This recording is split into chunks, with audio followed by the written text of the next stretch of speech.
Welcome back, true believer. Can't I get you anything? Some Merry Marvel mayhem to get the old pulse pounding? Hey there, true believers. Joshua Westbrook here, back with some more Merry Marvel Mayhem to get the old pulse pounding. Julia Carpenter's Spider-Woman, or in this movie, Julia Cornwall, saved Uncle Ben's life in the Madam Web movie. That's an audacious claim, but I have proof to back it up. Let's get right into it. First of all, when I saw this movie in theaters, there's this scene at the end where Madam Web sees the future. She sees the girls in the future fighting for what's right. And she sees Julia as Spider-Woman stopping this burglar, this house burglar. I immediately clocked that guy as Uncle Ben's killer. Why? Because he's wearing the same thing that Uncle Ben's killer is usually seen wearing.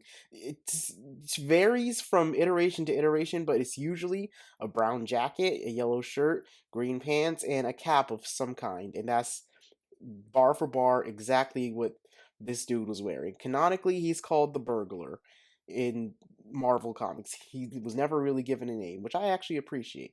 He's been known as other names: Dennis Carradine in the Tobey Maguire movies, Walter Hardy in Spectacular Spider-Man, uh, Flint Marko, if you want to call him that Spike, leader of the Skull Gang, the Spider-Man 1 movie game. But for the point of this video, we'll just call him the burglar, as he's known in the comics. Now, the burglar breaks into this house, and I know what you're thinking. Uncle Ben died in a carjacking. He died in the middle of the street. No, that's not true. In the movies, in the Tobey Maguire and Andrew Garfield movies, yeah, Uncle Ben got blasted in the street. But in the comics, it was a home invasion. The Uncle Ben startled the burglar, and he got shot. So that's where I'm getting this information. The burglar is breaking into Ben's house. How do I know this is Ben's house? There's no evidence. Well, that's what I thought when I first saw the movie. After I got out of the movie, I'm like, I should make a video about this, but I don't have enough evidence. I'll get laughed off the internet. But now, since I've got Madam Web on Blu-ray, yes, I bought Madam Web on Blu-ray, I have more evidence. I was going through the bonus features, and there is this scene that they shot that is not in the movie. It shows Uncle Ben coming home with a bag of groceries. All right? Now, here's the key things to note about this scene. You may notice that the house is different from earlier in the movie, but remember, he was staying with Mary while Richard was out of town, so that wasn't Uncle Ben's house.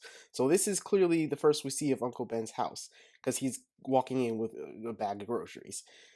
How can we tell that this is in the future? Well, for one, Ben is wearing glasses. Throughout the entire movie, he was not once wearing a pair of glasses. Why do you need glasses? Because you get older and your vision gets worse. Two, you can see that he has a flat screen TV. This movie mostly took place in 2003, and in the beginning of the movie, or in the earlier in the movie, we saw they had an old 4:3 aspect ratio, one of those box TVs that we used to have way back in the day. So this is clearly a scene that's taking place in the future. So how do we know that it's the same place that Julia was in as Spider-Woman in Madam Web's future vision? That's where we got to get a little sweaty. I mentioned the flat screen TV earlier. When Spider-Woman drops down from the ceiling, you can see the same flat screen TV. Also, next to it, you can see the same cabinet. It's kind of hard to tell, but up on the top, you'll see a speaker, a trophy, and a photo. And in both scenes, the deleted Uncle Ben scene and the scene with Julia in the movie, you'll see that same speaker, trophy, and photo. Also, you'll notice in the deleted scene, we see a flashlight on the ground.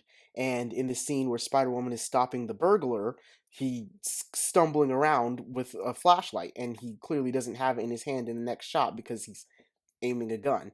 So, all of that adds up to basically say this is the same scene.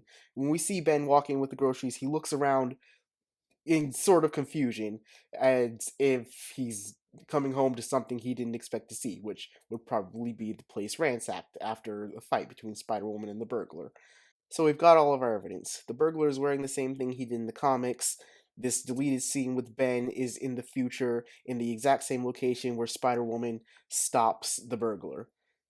But if that's not enough for you, then I have one more piece of evidence that'll surely change your mind.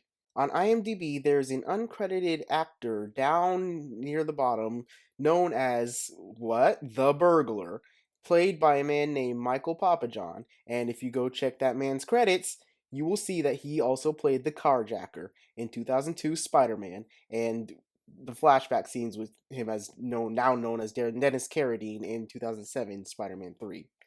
Honestly, that is the first thing I should have looked up, but I was too busy playing detective. I didn't even think to look up who played the burglar.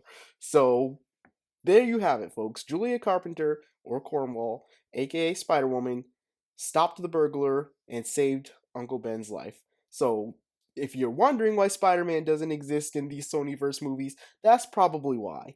Now, he probably should have gotten bitten by now, so maybe he's just running around as the human spider since Uncle Ben never got shot. You know what? That's probably what that El Muerto movie was leading up to.